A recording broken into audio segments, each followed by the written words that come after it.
안녕하세요. 미용하는 짠돌이 오영찬입니다. 저는 지금 1억 모으기를 도전하고 있고요. 일명 짠테크족이라고 하죠. 사실 저도 예전에는 세상만사 다 누리고 살아야지, 남들 하는 거 다 해야지 하면서 있는 돈을 전부 다 쓰는 것은 물론 카드까지 끌어다 쓰던 슈퍼 욜로족이었습니다. 사실 욜로족으로 지낼 때는 제가 욜로족인지 몰랐어요. 왜냐면 이게 자나깨나 미용 생각만 하고 하는 물만 파다 보니까 돈을 관리해야 된다거나 재테크를 해야 된다거나 하는 것들을 전혀 몰랐고, 그러다 보니까 돈도 최선을 다해서 쓰면 언젠가는 돌아오는 줄 알았어요. 지금 생각해보면 말도 안 되는 무논리죠. 그러던 어느 날 현타가 오는 사건이 발생을 합니다. 현타가 올 만한 일들은 무지하게 많았는데요. 근데 사실 인생을 바꿔놓는 순간은 꼭 특별한 일이 생기거나 드라마틱한 일이 생겨서 그게 계기가 되는 것 같진 않아요. 저는 수원에서 13년 정도 미용을 했고 강남으로 자리를 옮겼습니다. 자리를 옮기면서 고객님들도 많이 잃기도 했고 새로운 환경에서 적응하는 것도 많이 힘들었거든요. 그러다 한 번은 매출이 정말 너무 안 좋아서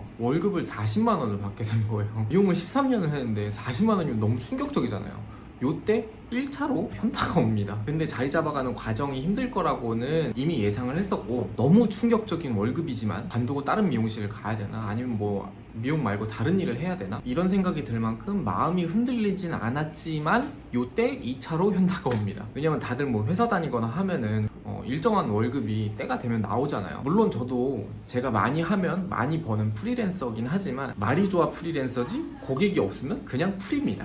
자유.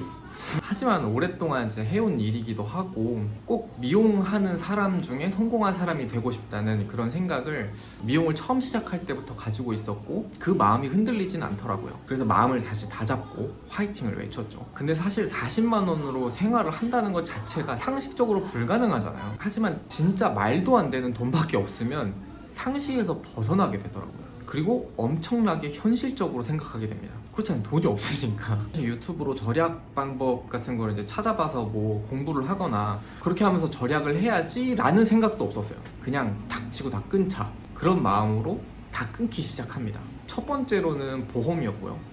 두 번째로는 식비였거든요. 좀 더 자세히 이야기를 해볼까요? 보험은 종신보험, 안보험, 연금보험, 실비보험, 번외로 주택청약까지 있었거든요. 이게 고정적으로 나가는 보험들이었고요. 정리한 걸 말씀드리자면 첫 번째는 종신보험. 종신보험 내가 죽어야 나오는 거잖아요. 아니 내가 당장 먹고 살 것도 없는데 죽어서 받으면 뭐해 하는 생각에 바로 해지합니다. 근데 뭐 부양가족이 있으시다거나 자녀가 있으신 분들은 있는 게 더 좋긴 하겠죠. 하지만 당장 목돈을 모으는 게 우선이신 분들은 종신보험은 목돈을 마련하고 나서 드는 것도 늦지 않다고 생각은 하지만 3년 뒤에 갑자기 하늘나라로 갈 수도 있잖아요 하고 좀 불안하신 분들은 가지고 계시면 됩니다. 두 번째는 암보험. 이것도 마찬가지로 내 몸을 담보로 보험을 드는 거잖아요. 근데 제가 헬스를 진짜 좋아하거든요. 암만 생각해도 3년 안에 암이 걸릴 거라는 생각이 안 드는 거예요. 그래서 이것도 바로 해지를 합니다. 왜냐면 뭐 의료보험도 있고 실비보험은 유지를 할 생각이었기 때문에 웬만한 치료비 같은 거는 이제 실비로 충당을 하고 모자라는 만큼 내가 모아놓자, 이런 계획이 있어서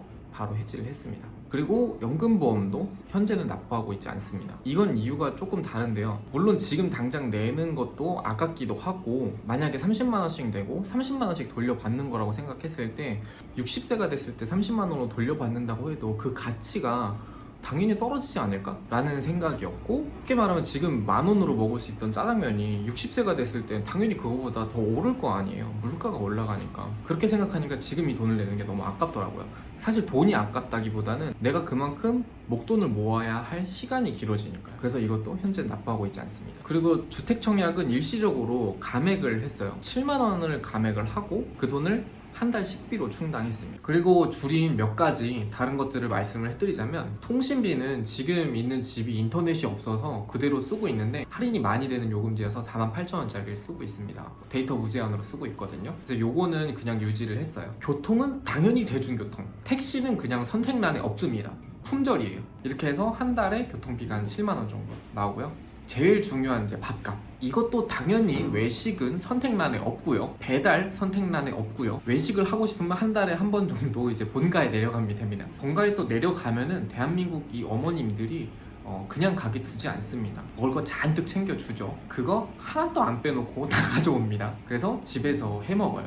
다행인 건 제가 이제 식단 관리를 계속 하고 있어서 닭가슴살 사 먹는 게 식비의 거의 절반 정도 되거든요. 나머지 이제 출근해서 가끔 김밥을 사 먹을 때가 있고요. 저는 뭐 식단 조절 덕분에 식비도 줄이고 근육도 얻고 일석이조죠. 그리고 월세는 25만 원 플러스 알파. 그리고 원래는 헬스장을 다녔었는데 지금은 홈트레이닝으로 주 6일 플러스 알파 정도 하고 있거든요. 홈트 기구들이 없었는데 기구들은 이제 신용카드에 이런 포인트 같은 게 많이 쌓여 있더라고요.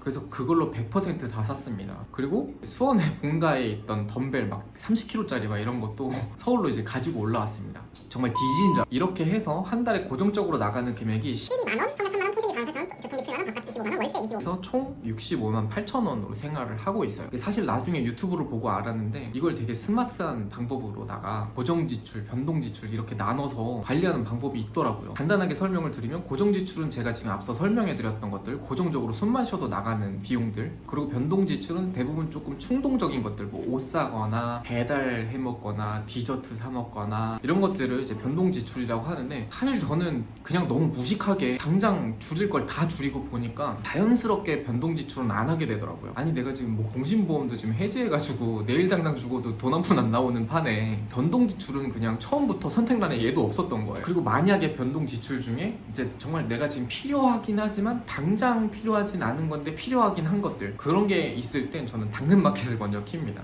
계속 주시하고 있다 보면 정말 말도 안 되는 금액에 말도 안 되는 그런 물건들이 나올 때가 있어요. 그럴 때 이제 구매를 하거든요. 한 번은 시몬스 매트리스를 10,000원에 올라왔나 하여튼 그러거든요. 할머니들 그 가방 달린 손수레 있잖아요.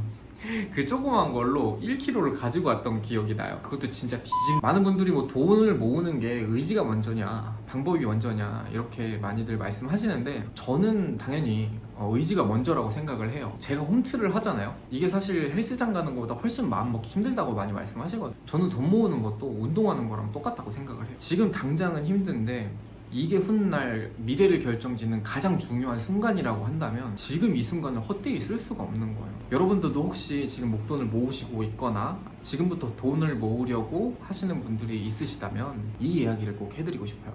운동하세요. 운동을 하면 싫어도 해야 된다는 인식이 들어요. 제가 오늘 준비한 영상은 여기까지인데요.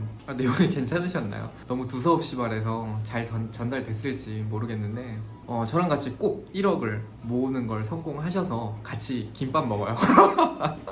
영상 끝까지 봐주셔서 정말 너무 감사드리고요. 구독과 좋아요 부탁드리겠습니다. 다음번에 또 뵙겠습니다. 감사합니다.